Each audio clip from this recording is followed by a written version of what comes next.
Magandang umaga, tinutugis pa rin ng mga otoridad ang mahigit 100 pampresong pumuga mula sa North Cotabato District Jail. Hinihimok din ang mga taga roon na agad isumbong sa mga pulis at sundalo kapag may namata ang kahina-hinalang tao sa kanilang lugar. May unang balita live, si Bon Aquino. Bon? Yes, Susan, tama ka. No? Patuloy nga ang isinasagawang follow-up operation ng mga otoridad sa nangyari nga pagsalakay ng mga armadong kalalakihan sa North Cotabato District Jail kahapon. 7 ang naitalang namatay habang 3 naman ang sugatan. Una raw tinarget ng mga armadong lalaki ang mga tauhan ng North Cotabato District Jail sa Tower Post. Nagkaroon ng mahigit 3 oras na putukan na natapos sa pagpuga ng 158 preso. Ang target talaga yung 2 tower sa likod.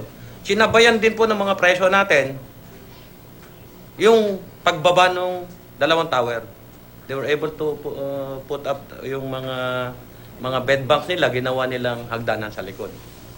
So, yung iba, I do believe na lahat ng mga yun, hindi talaga plano natatakas. Pero nakita na nila na tumakas na yung mga may plano talaga na sumabay na rin sila. Nitong nakaraang buwan, nakatanggap daw sila ng impormasyong may grupong sasalakay sa District Jail para palayain ang kanilang mga kasamahan sa bisperas ng bagong taon. Pero nang hindi raw ito nangyari, ibinalik nila sa normal ang dami ng kanilang mga tauhan sa loob ng jail. The following day, there was an important operation also of the 39th IB that made them to put out the troops since medyo naglaylo naman yung alert status namin. 24 ang kabuuang tauhan ng BJMP sa loob ng District Jail na mangyari ang insidente. Pero depensa ng warden, kahit pa naroon ang augmentation force mula sa 39th Infantry Battalion, posibleng makatakas pa rin ang mga preso dahil sa istruktura ng jail facility. Kulang din daw sila sa mga armas at bala para labanan ang mga sumalakay. Ang setup po ng jail natin, hindi magkasya doon sa building. So doon sila sa labas. Hindi sila napapadlock. And there are buildings of ours na walang enclosure. It has been a long problem of the North Cotabato District Jail. The facility is not called for a jail because that is a dilapidated school building built way back in the 70s. Tiniyak naman ng mga otoridad na patuloy ang kanilang pursuit operation upang tugisin at hulihin ang mga pumugang preso. Patuloy pong nagsasagawa ng pursuit operation ngayon sa mga bayan ng Kidapawan, Matalam, Kabakan at Ublang. Naka-augment tayo ng mechanized platoon. Naka-augment tayo ng mortar platoon at mga puwersa para makatulong sa Philippine National Police para sa pursuit operation sa depensa kung para hindi madagdagan yung pinsala dito sa area na to.